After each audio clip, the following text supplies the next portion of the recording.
It is Ryan here, and I have a question for you. What do you do when you win? Like, are you a fist pumper, a woo-hooer, a hand clapper, a high fiver? I kind of like the high five, but if you want to hone in on those winning moves, check out Chumba Casino. At ChumbaCasino.com, choose from hundreds of social casino-style games for your chance to redeem serious cash prizes. There are new game releases weekly, plus free daily bonuses. So don't wait. Start having the most fun ever at ChumbaCasino.com. No purchase necessary. VGW Group. Void where prohibited by law. See terms and conditions. 18 plus.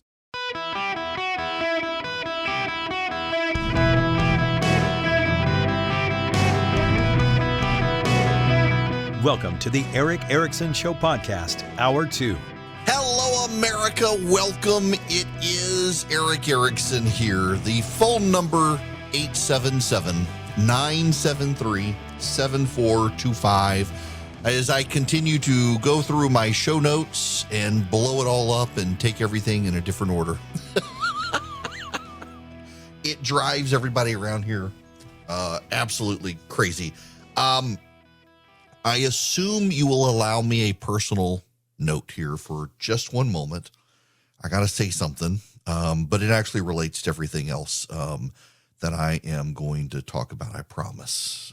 9 years ago, it was about 10 years ago, about a decade ago. So I started in 2011. And shortly thereafter, random message on Twitter from some dude in Missouri who was actually from Montana. I think he just got lost one day and said, well, I got to go to one of those M states, and meant to go back to Montana, wound up in Missouri for some reason. And he was trying to get to the Southeast. He get out of Missouri, and he wound up working for me, Charlie, and who he is, for purposes of my syndication and show, the director of all the programming that comes before you. He oversees the ad guy for my syndication side, and finds the guest hosts and yells down the line at me and tells me when I'm screwing up and is telling me to shut up and move on right now. And I'm ignoring him because he started off full part-time and then moved to full-time at my flagship station, WSB.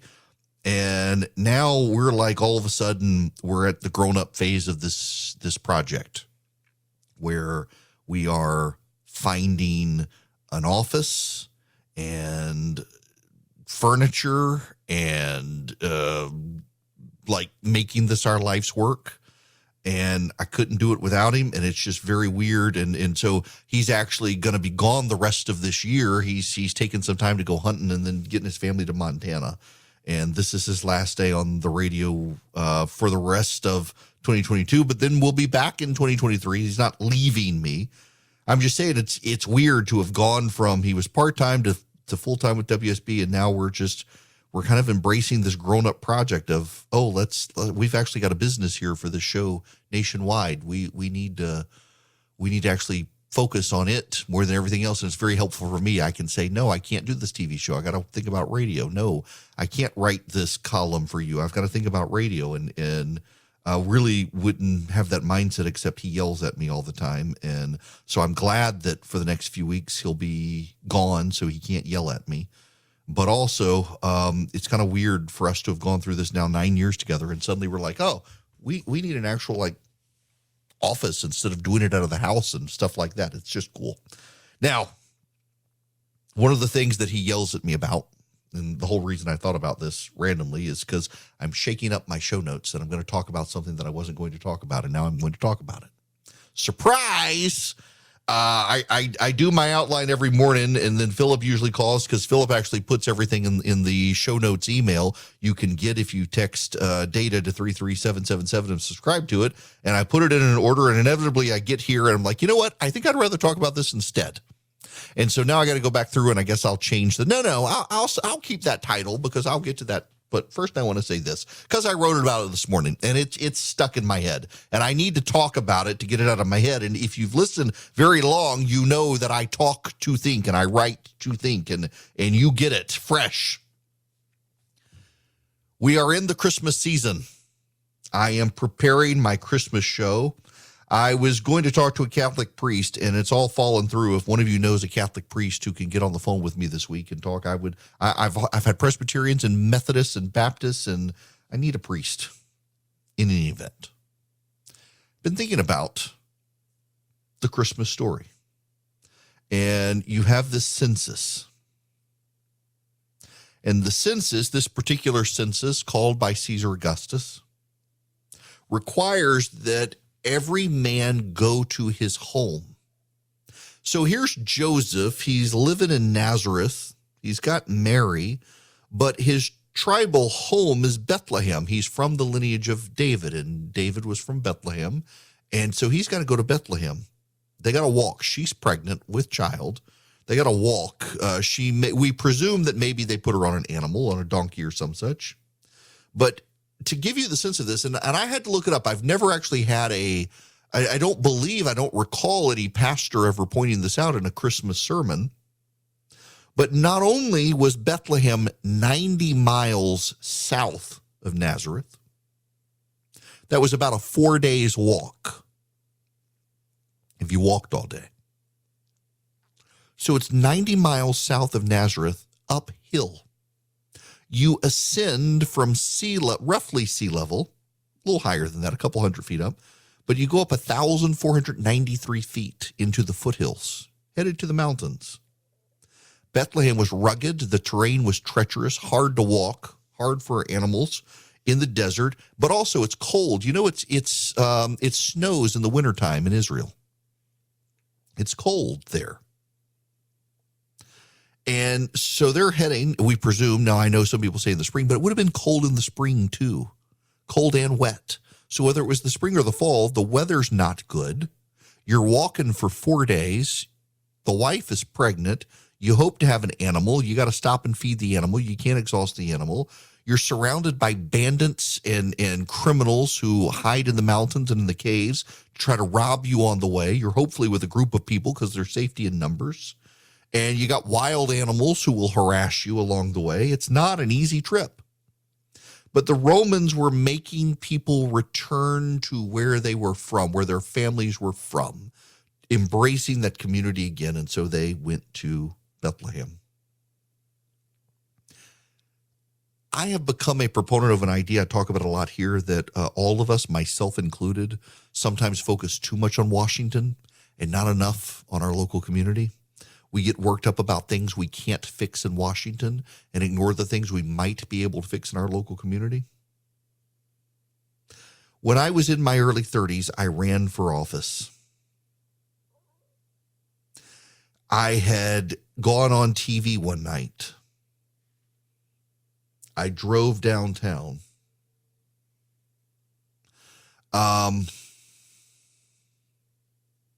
And I noticed all of these massage parlors, Asian themed, were open. They were all closed during the day. Never noticed them in the day. And at night, some of them had crowds outside. And I got curious about it. And I had a blog at the time, everybody who didn't. And when I wrote about it, and it's like, this seems odd that they're busy at night, I literally started getting threats, which of course made me more curious. There's a lady in Atlanta who reached out to me who had heard what I was writing and said she'd investigated them. Her name was Marlene, and she had showed up at one day asking for a massage, and they turned her away at the door, said men only, and that got her curious, and she realized there's a connection to human trafficking. And a lot of Asian, not all, but a lot, most of, I would suspect, Asian-themed massage parlors, they're fronts for prostitution. And in Macon around this time, one of them, a notorious one, was raided by the police, and there were absolutely signs of human trafficking. The women who were there spoke no English, and they slept on the floors in a back room that was locked at night from the outside. Sign of human trafficking. So I ran for city council because I thought that was wrong. No one ran against me. I didn't want to run. No one else wanted to run, so I ran. And my whole cause, the only thing I ran on was shutting these places down. And it took 4 years, but I was successful. Over the last more than a dozen years, they've slowly started creeping back in. But for a while, they all shut down. They all went out of business.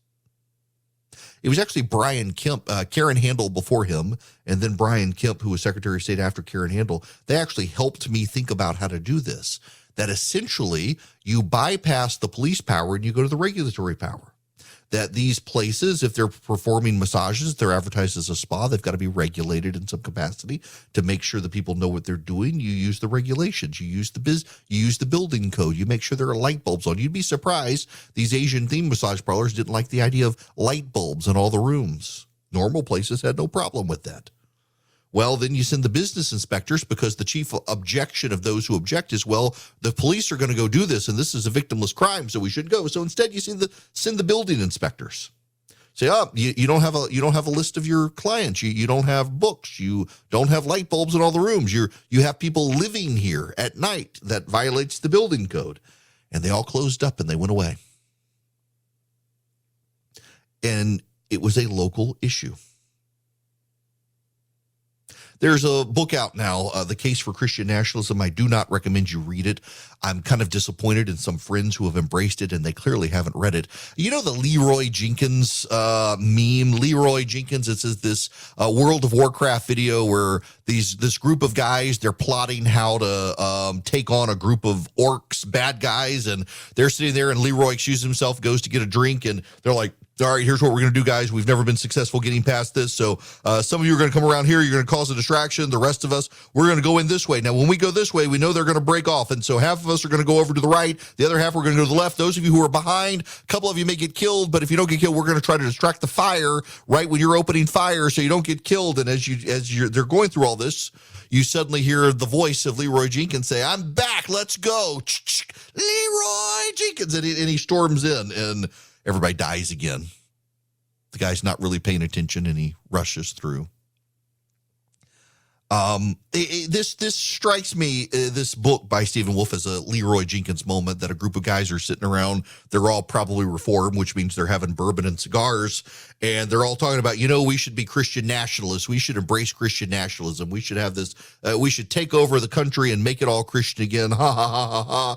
And Wolfe goes, Leroy Jenkins, and writes a 488-page book on how we, defending violent revolution and a takeover of the government, essentially. He does and he doesn't. He basically tries to use Christian theology and the Bible while saying, I'm no theologian, I'm no Bible scholar, but here it is. Quotes, I think a buddy of mine told me 18 times, quote scripture, that's it. In a 488-page book on Christian nationalism. It's not a good book. I don't recommend it. But the whole idea is we need a Christian nation. Actually, you know what? You need to be a Christian if you're a Christian, or Jewish if you're Jewish, or Buddhist if you're Buddhist, and focus on your local community. See, I have this theory that instead of being fixated all the time on Washington, D.C., or even on your state capital, if you don't live in your capital, what if you and your family commit to your local community to make your local community better? To get involved in your local community, to run for city council or school board instead of state senate or U.S. Congress. Run for dog catcher. Be the best dog catcher you can be. Run for coroner. Do something. Or don't run for office at all. Commit yourself to your local battered women's shelter, your local food bank, your local soup kitchen, your local charity. And you get people in the community to know you as a person of faith in your community. And I suspect if all of us did this and we plowed our efforts into our local communities, we stayed in touch with what's going on in Washington. We can agitate against it where we want. We can tune in and find out the news. But also we focus on our local community. And if we do that, we improve our local community. And if people in other communities in our state do it, we improve those communities. Ultimately, we improve our state. If people in other states do the same thing and they improve their local communities and thereby improve their states, well, now you've improved 2 states at least, thereby contributing to some overall improvement in your country. And if all the 50 states had people in the 50 states do this in their communities and improve their states, then we've improved our nation of states by finding the ministry field in our backyard. Instead of angrily banging on keyboards and screaming at talk shows and TV shows about things we can't control in Washington. God tells us to seek the welfare of the community in which we live, because there we'll find our welfare. We got all these people on the right these days in an absolute state of dread and existential crisis about the goings on of Washington. The election didn't go our way. There's doom and gloom, and we can't control any of that. But we have the potential to improve the lives of someone in our community. And frankly, I think things overall continue to get worse. I think you will see more persecution of people in faith in this country as the nuns begin to grow out and the grace of Christianity recedes. And where you're going to find the grace and the mercy of others is in your local community, where you've been a loving neighbor to them and they reciprocate as a loving neighbor to you when people elsewhere hate you and your values, and they understand you're not the monster others say. They know you.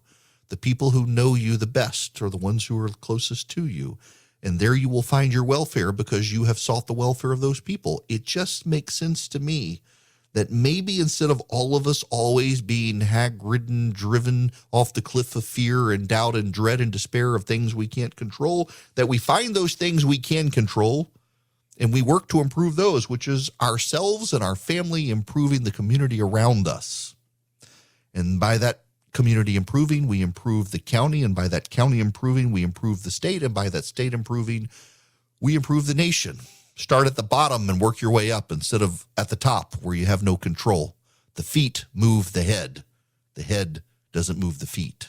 A friend of mine and I were discussing Boll and Branch sheets the other night when he was sitting on the front porch with me, and he didn't believe that they got softer and softer every time you washed them. His wife was not convinced at all. She figured it was all marketing hype. Now she wants Boll and Branch sheets for all of their beds at home. Why? Because they really do get softer every time you wash them.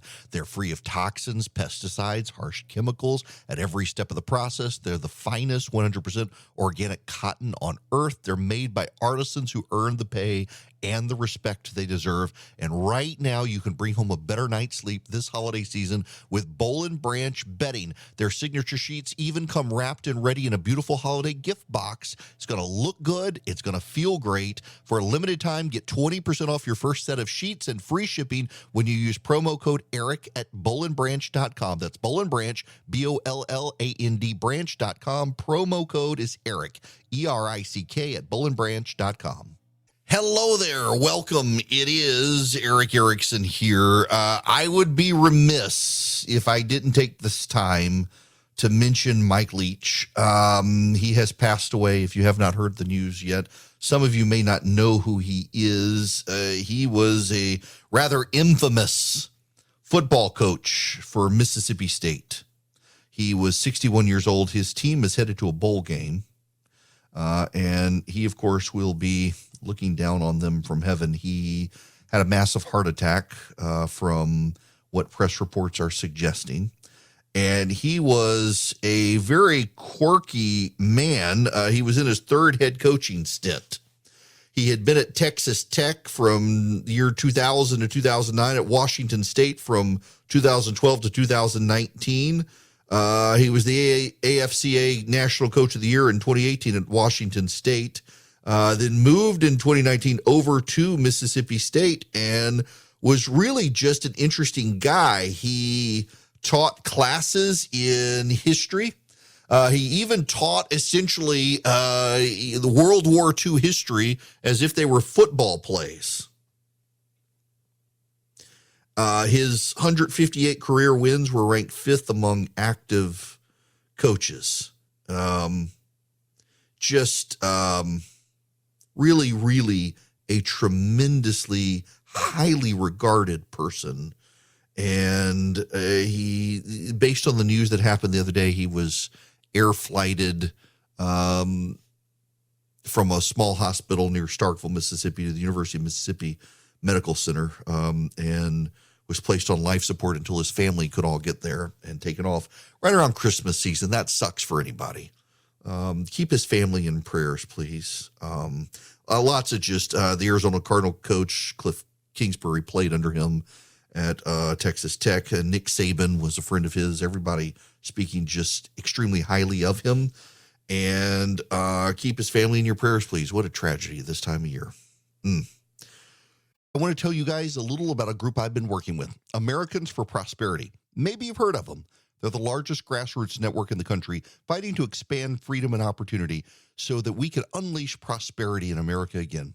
Here's what I like about Americans for Prosperity. They focus on building movements at the community level, not Washington, D.C. That's actually how I first came to know them, in Georgia, helping rise up the Tea Party movement in 2010. They understand we're not going to find solutions in Washington. We got to take power out of Washington. That's going to have to come from Americans like you outside the Beltway bubble. That's why I'm excited to partner with Americans for Prosperity to provide an effective platform where we can talk to our fellow Americans and advocate for solutions to the most critical challenges facing the country. I encourage you to learn more about Americans for Prosperity by going to americansforprosperity.org/Eric. Hello there. Welcome back. It is Eric Erickson here. The phone number is 877-973-7425. I feel like I'm picking fights that I don't mean to pick fights on. Stuff's been on my mind. And, now that the news cycle has slowed down, I can get to some stuff that I otherwise wouldn't have gotten to. And this is kind of relevant to stuff that I need to talk about. Sam Bankman-Fried has been arrested in the Bahamas. He was arrested after prosecutors in the U.S. filed criminal charges. This is from the New York Times. They call it a stunning development. It's not stunning. It would have been stunning if he wasn't. The arrest was the latest stunning development in one of the most dramatic falls from grace in recent corporate history. Mr. Bankman-Fried, 30, was scheduled to testify in Congress on Tuesday about the collapse of FTX, which was one of the most powerful firms in the emerging crypto industry until it imploded virtually overnight last month after a run on deposits exposed an $8 billion hole in the accounts. Prosecutors for the Southern District of New York confirmed that Mr. Bankman-Fried had been charged and said an indictment would be unsealed on Tuesday. Separately, the Securities and Exchange Commission said in a statement it had authorized charges related to Mr. Bankman-Fried's violations of our securities laws.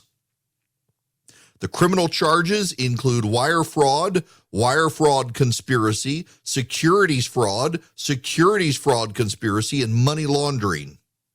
He was the only person charged thus far, taken into custody. It turns out that some of the people who worked with him had a Slack channel that is an online portal where they can kind of do direct messages, and they called it wire fraud.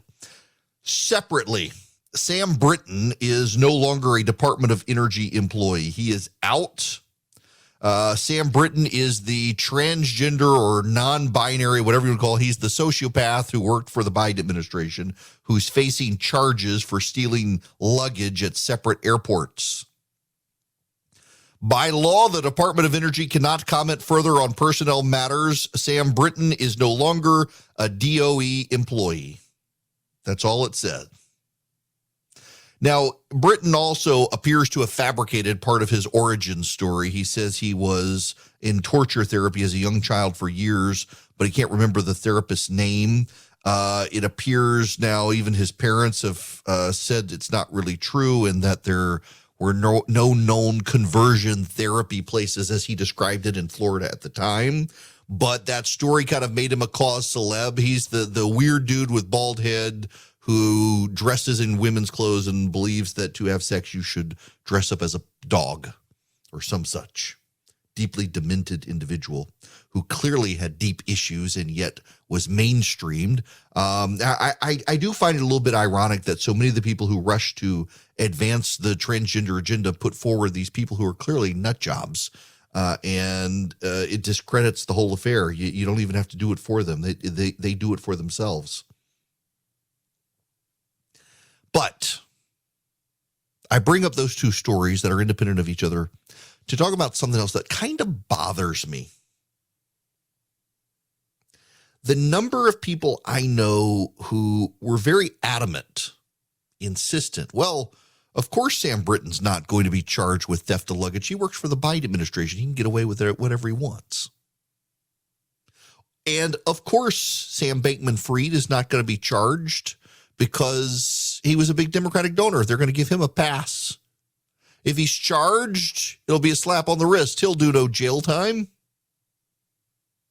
Part of this is notable because there is a deep skepticism of this Democratic administration. There is a report out that the head of the Civil Rights Department of the Justice Department has openly admitted she intended to target and arrest pro-life activists as payback for Roe v. Wade. You can understand the political motivations.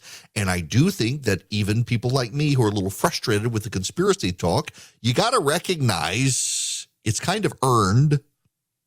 Now, I know people on the left don't want to admit that, but the Biden Justice Department is clearly politicized. There is a legitimate law on the books that prohibits protesting in front of the homes of federal judges, and yet Merrick Garland won't enforce that law. You can kind of see the politicization of the Justice Department. But I don't think it's healthy for a lot of pundits and commentators on podcasts and talk radio shows and the like to just be matter of fact that, well, of course nothing's going to happen to this guy because he's a Democrat. Guess what? He's being charged. He lost his job at the Department of Energy. Sam Brinton is. To come out and just say these things matter-of-factly up front destroys your own credibility. On top of that, it allows people to get the conspiracy wheels going even further. I know someone who heard the story about Sam Brinton, and the podcaster said, well, I mean, he's not going to be charged because he works for the Biden administration. They took it as fact and were furious. And they asked me about it. I said, no, that's not true. He may not be charged, except the charges are at the state level. And the charges were in Las Vegas, and where else was it? Minneapolis. That they weren't federal charges. The federal government can't interfere with that. Just do some thinking. And the same with Sam Bankman-Fried. And of course, there are a lot of people out there saying, well, he's going to be Epstein. Epstein didn't hang himself either. Like, the dude's still alive. I don't know the circumstances, but I mean, why are we jumping to, oh, he's not going to be charged? Oh, he's charged. Well, they're going to kill him. Why? Why are people doing this all of a sudden? It's this phenomenon, I guess, of the internet and people talking back and forth to each other and people embracing this. And I go back to this Stephen Wolfe book I mentioned, The Case for Christian Nationalism. It really, really feels like to me that this book feels to me, and I say feel because it's an emotional reaction to this sort of stuff. It's not a very thoughtful book anyway. But it just feels like one of those things where a group of guys were sitting around having a few drinks. They start blustering about the state of the country and the fallen world. And we should advocate for Christian nationalism. We should have the Christians take over, purge the heretics, and we can clean up the nation. And they're all they're kind of tipsy. They got a few cigars and some bourbon in them, and they're all laughing about it. And the one guy's like, yes, we should. I, in fact, will write a 488-page thesis on it and publish it as a book. And the other guy's, whoa. We weren't really serious. We were drunk. The problem is there's always Crazy Town that embraces this sort of stuff. The whole conspiracy thinking on this stuff, I don't find it helpful. I will say, yes, I do think it's true. We're living in a day and age where a lot of things that people said weren't true with COVID came to be true. It is also true, I think, that there is some level of dismissiveness that, the virus did evolve over time. And so things that weren't true in the beginning, the virus evolved, and things that weren't true became true, not because they were always true, but because the virus evolved. But there are some things that were true the whole time, too. I do think that a lot of people in the public health community have been a little bit too dismissive of myocarditis and problems and reactions to the vaccines. I also do think it's a little bit nutty that all of a sudden anyone who falls over dead is, must have the COVID vaccine. The number one cause of death of people in their 19 to 45 in 2019 before COVID? Cardiac event.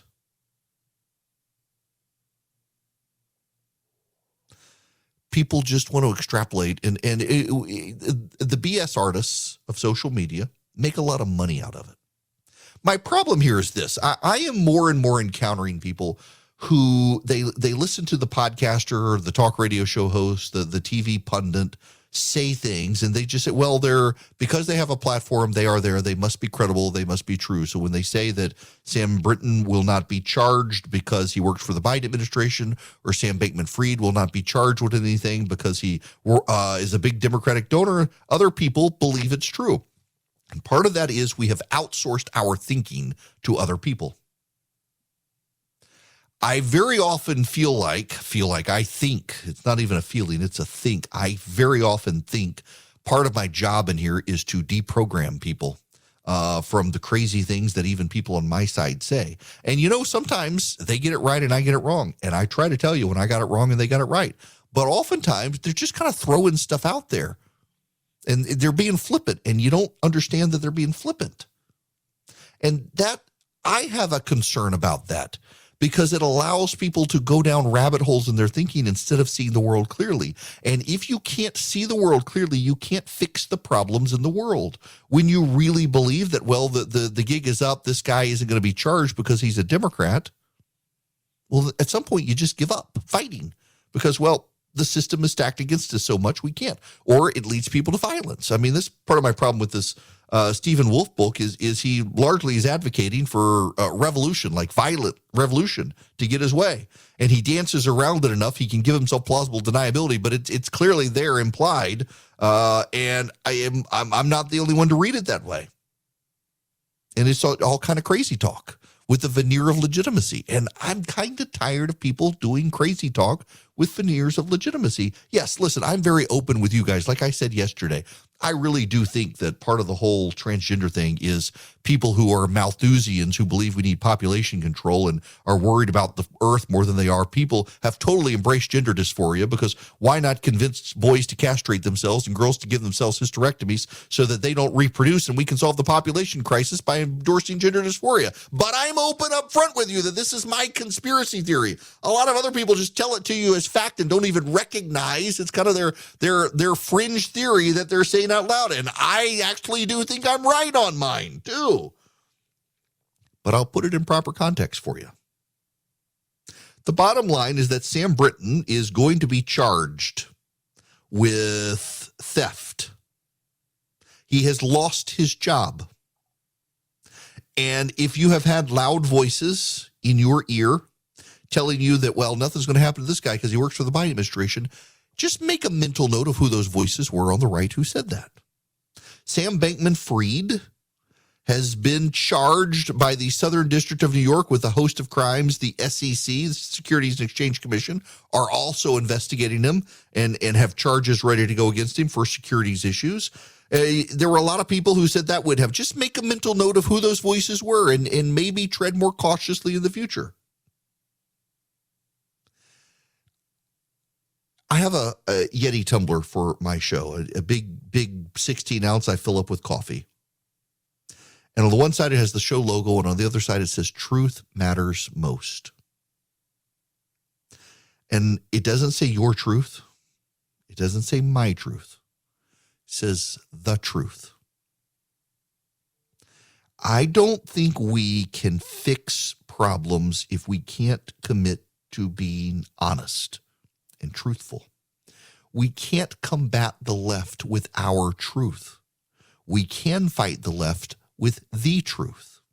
And when we have people on the right who are misleading people and sending them down rabbit holes and into conspiracy thinking that the rest of the world can't relate to, we nominate a bunch of crap candidates who in a good year for the GOP lose because most people aren't willing to descend into the rabbit holes of crazy town with us. So commit yourself to the truth and to the voices that are telling you stuff that pan out not to be true. Just make a note for yourself in the future. And above all else, do not ever let me do your thinking for you. And do not let any other person do your thinking for you. In a convoluted, crazy, busy world, it's very easy to outsource thinking to other people. I don't ever want to think for you. I do want to tell you what the truth is and what's going on so you can think for yourself.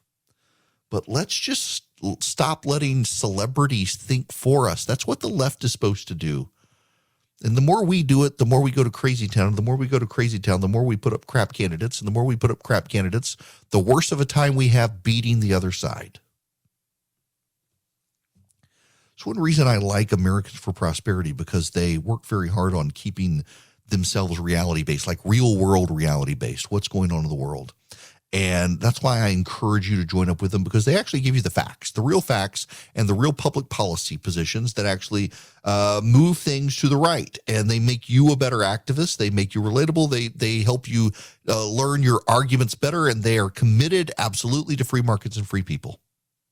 If you believe in conservative small government, AFP is right for you. You can join them at americansforprosperity.org/Eric, americansforprosperity.org/ERICK.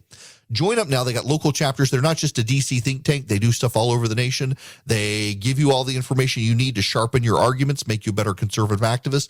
americansforprosperity.org/Eric, americansforprosperity.org/ERICK. Welcome back. It is Eric Erickson here. This hour of the program brought to you by First Liberty Building and Loan. Wherever you are nationwide, they can help your business grow. All you need to do is reach out to them. FirstLibertyGA.com, FirstLibertyGA.com. Tell them I sent you. Now, I shall go over here to the phones and talk to Randy. Welcome to the show, Randy. Merry Christmas. Eric, can you hear me? I can hear you. Yep. You sound fine. Good. That's awesome. You never know with these things, right? It's That's good to true. talk to you. I want to let you know something real quick. My wife and I and other people that we know pray for you and your family a lot. I sure appreciate that. Thank you. Yeah, and thank you, and I hope you all have a great Christmas season. I wanted to make a comment about, you brought up Christian nationalism in the book you read. You know, this kind of concept goes back a long way at the fringes of Christianity. During the Y2K era, which I remember really well, there was a thing called Christian constructionism. And what they believed was this group of people, and there was a disparate group of people around the country, they were promoting this theory that everything was going to fall apart and then the Christians would rise and take over. After the Y2K, all of the computers were going to go down, Yeah. everything was going to crash, which that didn't happen, right? It's kind of like the Millerites who prophesied that Jesus was going to come back on like 20 different dates before they gave up. But anyway, this Christian nationalism thing is so silly.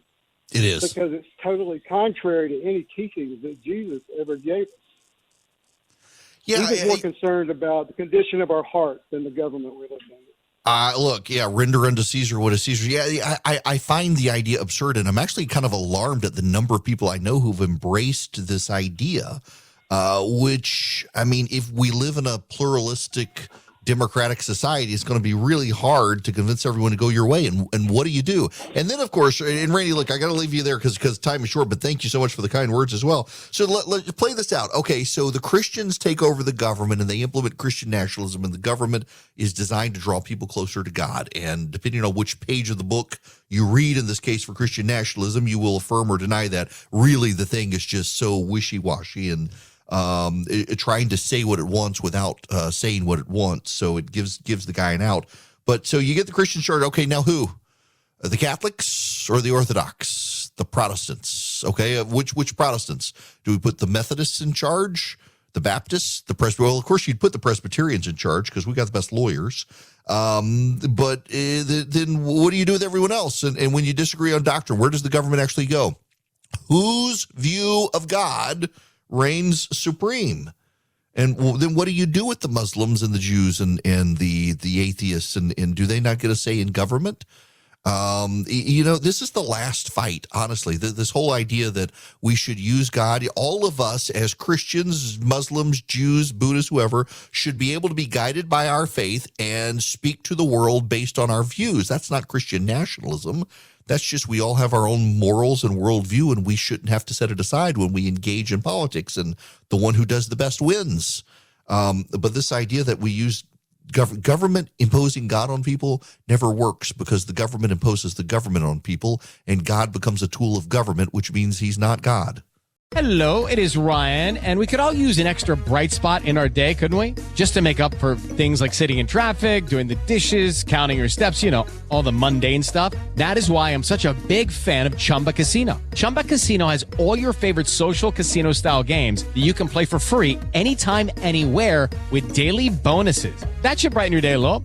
Actually, a lot. So sign up now at ChumbaCasino.com. That's ChumbaCasino.com. No purchase necessary. VGW Group. Void were prohibited by law. See terms and conditions. 18+.